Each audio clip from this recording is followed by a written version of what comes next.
네.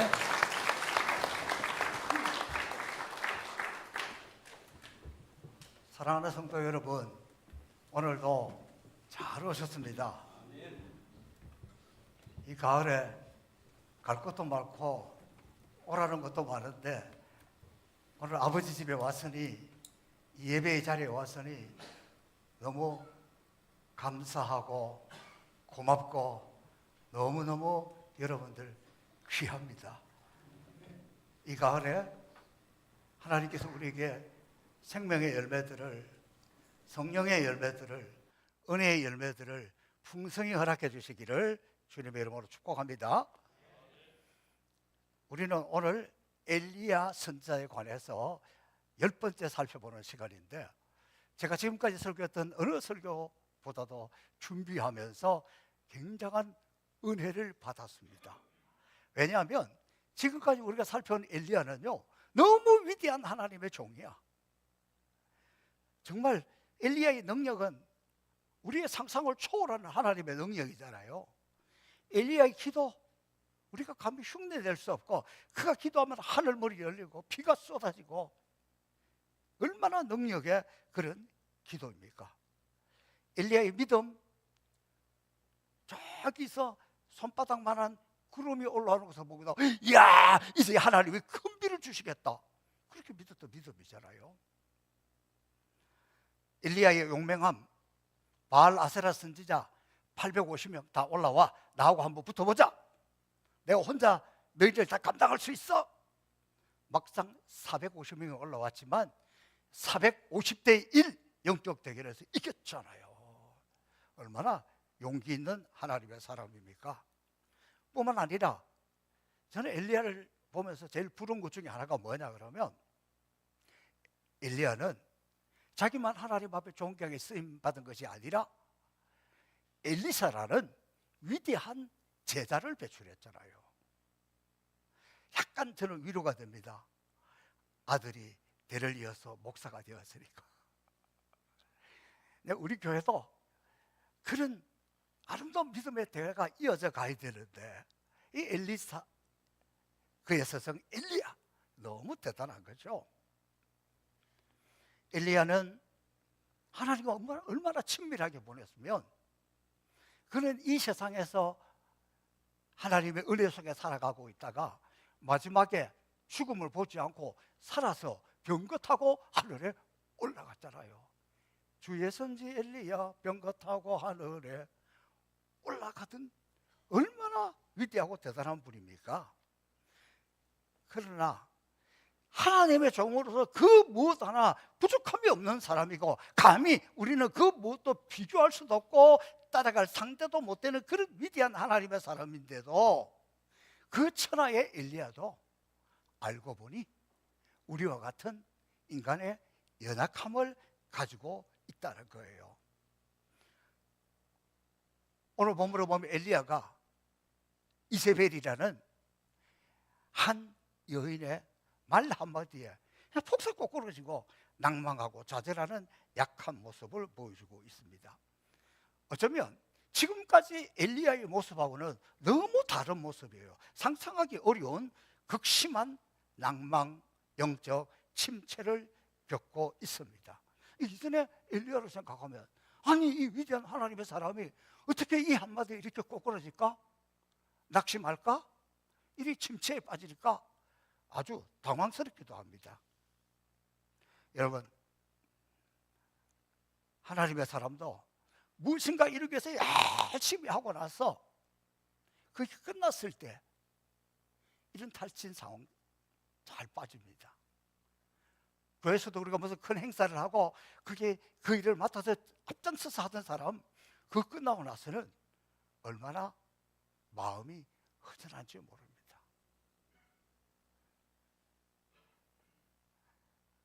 우리가 살아가면서 이런 모습이 없으면 좋지만, 무엇인가 열심히 하는 사람들에게는 또한 이것도 피할 수 없는 사실입니다. 열심히 목회하던 목사님들도 이런 영적 침체가 오면, 이게 번아웃이 되어버리면 설교도 할 수 없고 기도도 할 수 없고 말씀을 읽을 수도 없어요. 책을 한 장도 넘길 수가 없어요. 기도원에 가보면 목회하다가 이런 영적 침체에 빠져가지고 아무것도 못하고 탈진되어 있는 이런 목사님들 종종 볼 수 있습니다. 이런 탈진은, 이런 침체, 이런 번아웃은 우리 모두에게 일어날 수 있다는 것을 우리는 알아야 합니다. 가령 주부에게 이런 번아웃이 생기면, 영적 탈진이 생기면 뭐 설거지 하는 거, 밥 하는 거 쳐다보기도 싫고 남편도 아이도 다 귀찮고 그냥 내 팔자예요, 내 팔자예요. 내가 어쩌다가 이렇게 되었을까? 막 그렇게 탄식하고 절망 가운데 빠져서 우울증에 빠지고 극심한 고통을 겪게 됩니다. 오늘 엘리야가 이 침체에 빠져서 어떤 것을 겪고 있는지를 살펴보고, 또 하나님은 이런 우울증, 영적 침체에서 어떻게 벗어나게 하는지를 살펴보려고 합니다. 우리 인생에는 누구든지 이런 탈진, 이런 침체, 그에 따르는 우울감이 우리를 호시탐탐 노리고 있습니다. 잘 믿는 사람이나 믿음이 없는 사람이나 모두에게 마귀는 이것을 노리고 있습니다. 오늘 이 19장에 보면 엘리야가 넘어졌습니다. 왜 넘어졌습니까? 여러분, 사람이 그냥 넘어지는 건 아니에요. 다 이유가 있어요. 엘리야는 첫 번째, 외부의 적인 이세벨 때문에 넘어지고, 또 하나는 내부, 자기 스스로에게 있는 그런 요인으로 인해서 넘어집니다. 키블로스 로스라는 사람은 이런 사건에 대해서 인간의 반응을 5단계로 설명했습니다. 흔히 심리학자들이 우리를 분석할 때 이 5가지 이렇게 설명합니다. 첫 번째는 부정하는 거예요. 인정하지 않고 싶고 믿고 싶지 않고, 이건 아니야. 대부분의 경우에 우리가 어느 날 건강검진을 받으러 갔는데 암이다. 그러면 깜짝 놀라가지고, 무슨 내가 암이야? 그래가지고 보통 병원 몇 군데 가는지 아십니까? 원래 한국 사람은 3-4번 좋아해요. 3개 병원에는 가서 확인해보고, 처음에 암이라 그래도 부정하는 거예요. 아니야, 이거 잘못된 거야. 돌팔이야. 3번 정도 보통 확인을 합니다. 처음에는 이거 부정하는 모습입니다. 두 번째 단계는 분노하는 거예요.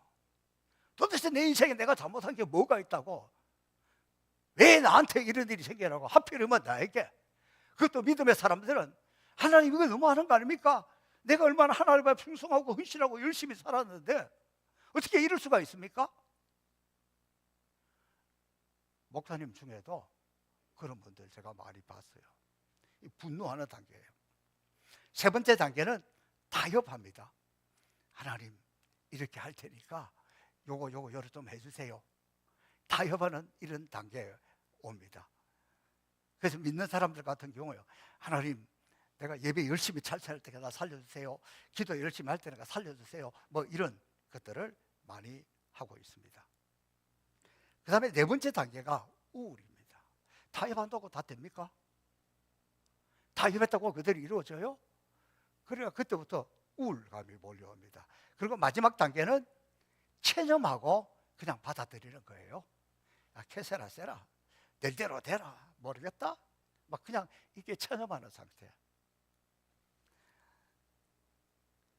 우리 모두는 이 5가지 이런 단계를 거치지 않더라도 다 사소한 일에, 적은 일에도 이런 증상들이 많이 있어가지고 이 5개 이런 단계들이 왔다 갔다 이렇게 하면서 힘들게 그렇게 살아가고 있는 게 우리 인생입니다. 엘리야도 이런 상황 앞에 흔들렸습니다. 그것도 어쩌면 아무 힘도 없고 실패한 왕의 왕비, 도망가기 급급한 이세벨의 말 한마디에 무너졌습니다. 이 이세벨이 엘리야를 어떻게 하느냐 그러면 공갈 협박하는 거예요. 왜냐하면 이 남편 아합 왕은 겉으로 다 대단한 것처럼 했지만 아주 마음이 약한 사람이에요. 그래서 집에 가가지고 자기 아내한테 다 이야기합니다. 우리가 엘리야 그놈 때문에 다 망했어. 우리 450명 선지자들 엘리야하고 싸웠는데 졌어. 그 450명 다 처단해서 다 죽었어. 그리고 그 엘리야 이상하게 구름이 막 기도하니까 요만한 구름이 떠오르더니 막 비가 쏟아졌어. 우리 이제 다 망했어. 바알 다 끝났어. 다 죽었어. 그러니까 그 이야기를 듣고 있던 이세벨이 남편을 위로하는 거예요. 뭐라고 위로하겠어요? 일단은 큰 소리 치고 보는 거지. 아니 그런 놈이 있다는 말이야. 내가 가만두지 않겠어. 지가 가만두지 않으면 어떨 건데? 근데 일단은 그렇게 하는 거예요. 당연히 걱정하지 마. 내가 다 해결할 테니까. 그리고는 사신을 보내서 전달하는 거예요. 엘리야, 너 내일 이맘때면 너도 우리 죽었던 바알 아세라 선지자처럼 똑같이 죽을 거야. 그러지 않으면 나의 신들이 너에게 그냥 있지 않을 거야. 이러면서 큰 소리 치면서 협박을 했습니다. 근데 사실은 만약에 이 이세벨이 그런 힘이 있었다면, 또 죽이고 싶었다면 뭐 예고할 필요가 있겠어요? 뭐 자기 힘이 있으니까 군대 보내서 죽이면 그만이고 밤에 자격을 보내서 죽이면 그만이지. 그런 힘도 능력도 없고 그냥 공갈 협박이에요. 그리고 이 본문 가만히 자세히 살펴보면 이세벨이 큰 소리 치고 있지만 이 이세벨 자신도 속으로 지금 떨고 있어요. 겁먹고 있어요. 큰일 났네. 바알 제사장들 다 죽었고 아세라 제사장들 다 죽었고 온 백성들의 민심은 그걸로 다 가버렸고 엘리야가 왕궁으로 오면 그럼 나도 죽겠네. 그런 두려움이 있으니까 큰 소리 쳤던 거예요. 자, 그런데 이세벨이 쓴 이 공갈, 협박, 이것이 효과적이었고 그것이 통했다는 거예요. 엘리야가 이 작전에 휘말린 것이에요. 그 이야기를 듣는 엘리야가 갑자기 두려워지기 시작했습니다. 이세벨의 말대로 도망치기 시작했습니다. 도망도 옆으로 조금 도망가게 아니라 저 남쪽 유다의 저 북이스라엘에서 유다의 부엘셰바라는 곳까지 도망을 쳤습니다. 이 부엘셰바 와서도 불안하니까 자기 종들은 거기 있고 자기는 하루길 더 걸어서 광야길을 사람도 아무도 없는 그런 데 가니까 요만한 로뎀 나무가 있어서 그 밑에 숨어 있던 것입니다. 엘리야, 그가 누굽니까? 엘리야 생각만 해도 하나님의 능력자잖아요. 그럼 그가 어떻게 이 협박에 무너지고 이렇게 도망가고 이런 비참한 모습입니까? 앞의 상황하고 도무지 연결이 되지 않습니다. 우리는 이것을 보면서 좀 당황스럽기도 하지만 그도 인간이었기 때문이고 어쩌면 엘리야뿐만 아니라 우리도 나름대로 반듯하게 신앙생활하고 하나님 앞에 바로 살아가고 이 땅에 지금까지 잘 살았다 할지라도 우리 가운데도 이런 것이 있다는 것을 알려주고 그럴 가능성이 있다는 것을 보여주는 겁니다. 엘리야, 이 엘리야의 모습을 보면 짠하고 안타깝습니다. 그러나 그가 아무리 위대한 하나님의 사람이라 할지라도 능력의 종이라 할지라도 약한 인간의 모습은, 그리고 그가 홀로 그 수많은 영적 전투를 치르고 갈멜살 전투를 치르고 그러면서 그의 힘이 다 소진되었습니다. 모든 것이 지금 탈진 상태에 왔다는 것을 보여주고 있습니다. 목회하는 저도 늘 긴장을 놓을 수가 없습니다. 주일날만 되면 제일 먼저 저도 모르게 누가 왔나 안 왔나 지금 쫙 살피는 거예요. 그것뿐만 아니에요. 오늘 일부 예배 시간에 성가대 2명이 오니까 큰일 났네. 그것만 봐도 가슴이 철렁해. 새벽 기도 시간에도 몇 명이 왔냐, 수요일 예배도 어떻게 누가 왔나 빠졌나, 심야기도 한 달 만에 엊그저께 처음 시작했는데 어떨까. 다행히 이번 심야기도에 그래도 많이 나왔더라고요. 이야, 많이 나오니까 얼마나 힘이 나는지 몰라. 여러분 봤습니까? 빽! 여러분 보기에는 제가 강한 사람처럼 보여도 그게 아니에요. 오늘 보니까 평상시 주일 잘 오신 분들이 많이 빠졌는데 마음은 끝나고 나서 전화해봐야지. 전화하기 겁나. 무슨 소리 할지 몰라가지고. 아, 당신은 적은교회 목사가 아니니까 이 심정을 모르시구만. 그래요. 저도 이런데 엘리야 선지자가 느꼈던 영적 긴장감을 어땠겠습니까? 450명의 바알 아세라 선지자들과 그 산 위에서 기도하고 영적 대결을 벌였을 때 그냥 했겠어요? 그 긴장감이 지금은 어떻게 돼? 그 생각 안 들겠어요? 그 긴장감은 이루 말할 수 없었습니다. 엘리야가 승리했습니다. 그 승리했을 때 기쁨이 있지만 그 기쁨 이면에는 나름대로 아픔, 상처, 긴장 속에서 쌓인 것들이 실로 많았습니다. 그래도 사람이기 때문에 지칠 만큼 지쳐 있었다는 거예요. 여러분, 목사님들은 흔들리지 않습니까? 믿음의 사람은 흔들리지 않습니까? 아닙니다. 다 흔들릴 수 있고 다 탈진 상태에 올 수 있습니다. 그러면 우리는 주변에 흔들리는 사람들을 보면서 저 사람 시험에 들었다, 믿음이 없다, 그렇게 함부로 말하면 안 돼요. 더더욱이 흔들리고 있을 때 영적 침체가 와서 쓰러지기 직전인데 가르치려고 하고 지적하고 나무라고 그러면 안 돼요. 그때는 위로하고 격려해야 됩니다.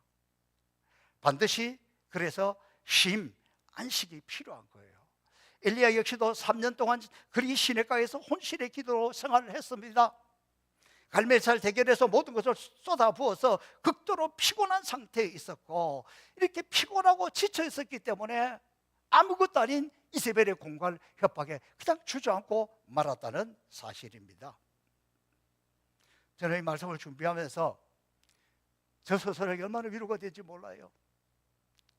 엘리야도 그랬구나. 저도 금년 한 해 무척이나 힘든 한 해였습니다. 너무 믿었던, 너무 가까웠던, 너무 기도했던 그런 분들이 그냥 소리 소문 없이 갑자기 보이지 않기 시작하고, 그럼에도 하나님의 은혜로 극복하고 여기까지 은혜로 지내온다고 지내왔습니다. 노력했습니다. 그렇지만 여러모로 신경이 곤두서고 예배 시간만 되면 빈자리 살피게 되고 저도 모르게 스트레스가 쌓이고 번아웃의 징조들이 있었습니다. 지난 여름 휴가를 위해서 독일에 있는 딸네 집에 갔을 때 제가 가자마자 3박 4일 동안 잠만 잤다 그랬잖아요. 왜 그렇게 잠이 쏟아지는지 몰라. 그런데 보니까 엘리야가 오르뎀 나무 아래 그 두려움 공포 속에 있으면서 잠도 못 자고 있었으면 얼마나 힘들었을까. 하나님이 일단 재웠던 것 같아. 엘리야야, 일단 자라. 어느 정도 잠을 자고 난 다음에 하나님이 또 깨우시는 장면이 나오는데, 제가 이 말씀을 준비하면서 웬일인지 그곳에 가서 아침 먹고 자고 점심 먹고 자고 저녁 먹고 자고 3박 4일을 그렇게 자니까 우리 딸이 친정 아버지가 와가지고 교회가 어떻고 뭐가 어떻고 이야기도 하고 그랬는데, 밥만 먹고 나면 잠을 자니까 이렇게 표현해요. 우리 아빠가 갑자기 갓난 아기가 됐네. 이렇게 잠만 자다고. 근데 이 말씀을 준비하면서 보니까 하나님이 그렇게 재웠던 거예요. 그렇게 며칠 동안 먹고 잠만 자면서 몸도 마음도 많이 회복이 되었습니다. 믿음의 사람이 지칠 때 나타나는 공통적인 현상이 있습니다. 우리가 지칠 때, 그때는 앞에 당한 일이 너무 커서, 앞에 문제가 너무 커서 주님이 내 시선에 보이지 않고 하나님이 보이지 않고 지금의 상황만 크게 보이기 시작합니다.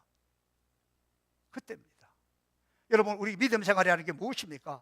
하나님의 시선을 느끼며 하나님을 바라보는 것이잖아요. 하나님의 눈길이 느껴질 때는 어떤 어려움도, 어떤 두려움도, 어떤 힘든 것도 다 이길 수 있어요. 주님이 나를 딱 보고 계시고 내가 주님을 딱 보고, 그래, 하나님이 나와 함께 계시구나, 하나님이 나를 붙들고 있구나, 그때는 다 이겨요. 그런데 이런 침체가 몰려올 때는 십자가도 하나님도 안 보이는 거예요. 지치고 지쳐서 하나님의 시선을 놓치면 하나님이 사라지고, 그러면 불안하고 두려워하고 쓰러지는 삶을 살 수밖에 없습니다. 그래서 우리는 시시때때로 어려울 때마다, 힘들 때마다 하나님을 향하여 이렇게 외쳐야 됩니다. 이렇게 노래해야 됩니다. 모든 시선을 주님께 드리고 살아계신 하나님을 느낄 때 내 삶은 주의 역사가 되고 하나님이 일하기 시작하네. 모든 시선을 주님께 드리고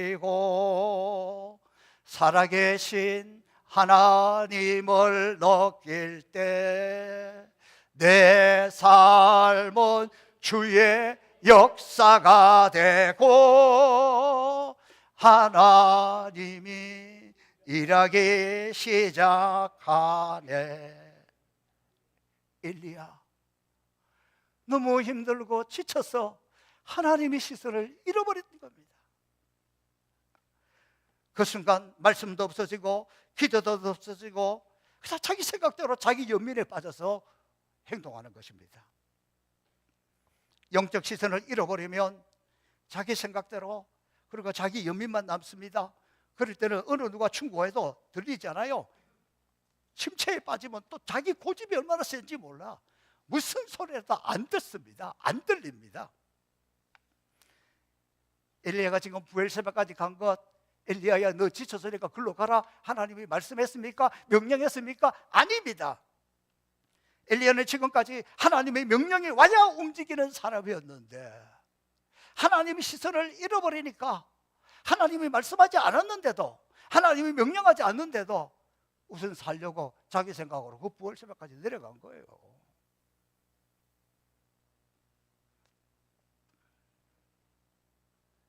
그 모습을 살펴보면 그렇게 자기 생각대로 하나님의 명령, 하나님의 말씀을 움직였을 때 상황을 4절은 이렇게 설명을 하고 있습니다. 4절 자막 잠깐 한번 보여주실까요? 예. 함께 읽습니다. 시작. 로뎀 나무 아래서 넉넉하오니 내 생명을 가져가세요. 이 말이 무슨 말입니까? 하나님, 오늘 그 옆에 설명을 제가 이렇게 해놨습니다. 로뎀 나무 아래서 지금 넉넉하오니 이 말은 뭐냐 그러면 지긋지긋하다는 거. 내 인생이 지긋지긋하다는 거예요. 내 인생 지긋지긋하다니까 내 생명 좀 거두어 가세요. 엘리야가 이 말하면 안 되지요. 낙심하니까 영적 침체에 빠지니까 삶은 뭐합니까? 이렇게 사는 게 사는 겁니까? 나 제발 죽여주세요. 자기 연민에 빠진 거예요. 여러분 지금 엘리야가 갈멜살 영적 전투에서도 이겼죠. 하늘에서도 비가 쏟아졌죠. 다 승리했잖아요. 그런데 그 공갈 협박 한마디에 무너지고 무기력에 빠져버린 거예요. 그래서 여러분 우리가 말 굉장히 조심해야 돼요. 저분은 믿음이 좋으니까, 저분은 단단한 사람이니까, 저분은 영적인 사람이니까 함부로 한마디 해도 되겠지. 아니에요. 그런 사람도 그 한마디에 넘어질 수 있다니까. 엘리야는 분명 위대한 하나님의 사람이었습니다. 그렇지만 그도 우리와 같은 연약한 인생이었습니다. 힘이 다 빠져버렸습니다. 하나님, 나 더 이상 살고 싶지가 않습니다. 왜 나만 이렇게 이래야 됩니까? 우리는 오늘 이 엘리야의 모습을 보면서 이렇게 침체에 빠지고 번아웃된 사람을 하나님은 어떻게 다스리고 하나님은 어떻게 일어서는지를 다시 한번 배울 수 있기를 바랍니다. 먼저 하나님은 지쳐있는 엘리야에게 묻지도 따지지도 않습니다. 우리 같으면 어떻게, 야, 너 도대체 왜 그래? 지금까지 잘했잖아. 엘리야는 묻거나 따지지 않습니다.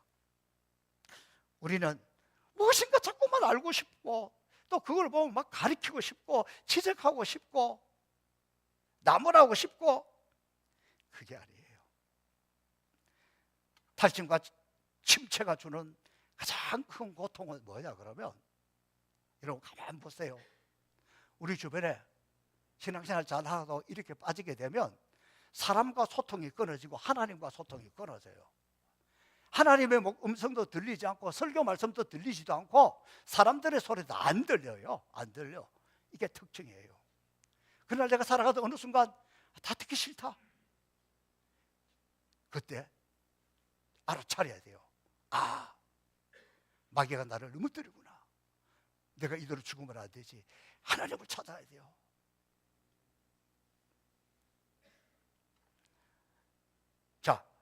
이럴 때에 뭐 우리가 어떤 말로 해도 안 됩니다. 이때 소통은 사랑의 몸짓으로 해야 됩니다. 하나님은 어떻게 사랑을 베풀었느냐? 첫 번째, 아까 잠을 재웠고, 이번에 잠자고 있는 엘리야를 어루만져 주십니다. 어루만져 주고 있어요. 어루만져 주시면 너무나 감사한 단어입니다. 어루만져 주는 것은 화가 나고 분노한 감정 가운데 절대로 그런 거 못해요. 사랑스러울 때. 그러니까 할머니, 할아버지들이 손자를 보면 어루만지는 거 사랑스러우니까 그러는 거예요. 사랑이 떠나면 어루만지는 것 할 수 없습니다. 이것은 따뜻함, 위로, 배려가 있는 표현입니다. 격려하고 품어주는 거고, 그래 내가 그 마음 알아, 이리 와, 이런 거예요.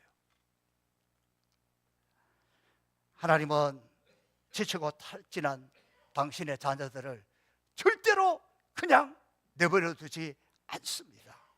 어루만져 주시고 이렇게 세워주십니다. 여러분, 다니엘 10장에 보면 다니엘이 세일에 21일간 영적 전투를 치고 쓰러졌을 때 하나님은 다니엘을 어루만져서 일으켜 주십니다. 그 말씀 한번 찾아볼까요? 자, 먼저 10절 말씀 같이 한번 읽어보겠습니다. 시작.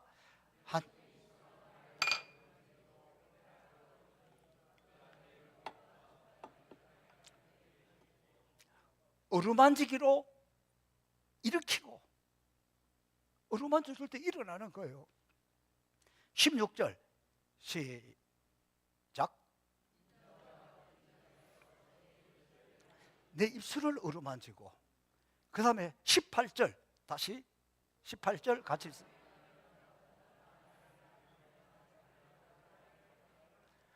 또 사람 모양 같은 것 하나가 나를 만지며 나를 강건하게 하시고. 하나님은 엘리야도 다니엘도 그렇게 쓰러져 있을 때 그러니까 어루만져 주셨는데, 다니엘서 10장에는 3번이나. 우리도 한번 해볼까요? 먼저 입술을 만져 주셨다는데, 아, 여자분들은 이게 뭐 발라가지고 안 되겠구나. 머리를 한번 쓰다듬어 보세요. 어루만져 보세요. 주님, 나도 좀 만져주세요. 여러분, 얼마나 주님이 나를 만지면, 어루만져 주시면 힘이 나고 용기가 나겠습니까? 우리 예수님도 수많은 환자를 치유하실 때마다 어떻게 안수했고 어루만져 주셨잖아요. 주님이 어루만져 주시면 치유가 일어나고 기적이 일어나고 놀라운 역사들이 일어났습니다. 여러분, 지치십니까? 힘듭니까? 너무너무 낭만 가운데 빠져 있습니까? 낙심하지 말고 우리의 시선을 하나님을 바라보면서 하나님에게, 하나님, 나 좀 만져주세요. 나 좀 만져주세요. 그걸 노래로 표현하겠습니다. 목마른 나의 영혼 주를 부르니 나의 맘 만져 주소서. 주님만을 원합니다. 더 원합니다. 나의 맘 만져 주소서. 나의 몸 만져 주소서.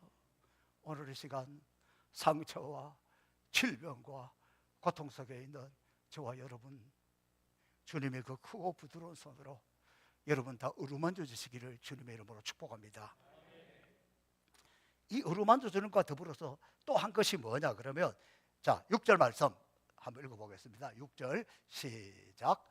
본적 머리맡에 숯불에 구운 떡과 물 한 병이 있더라.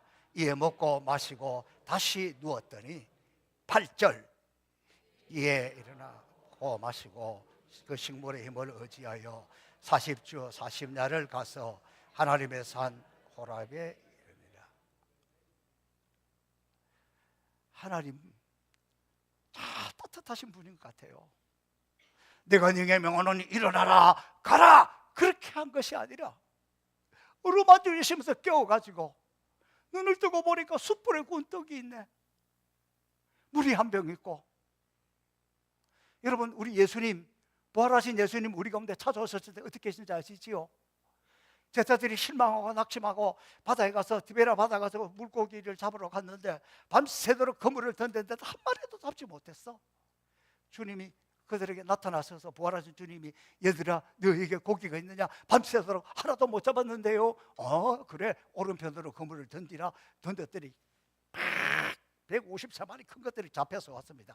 그걸 끌고 육지에 딱 오니까 육지에 숯불에 생선이 구워져 있고 떡도 구워 있다니까.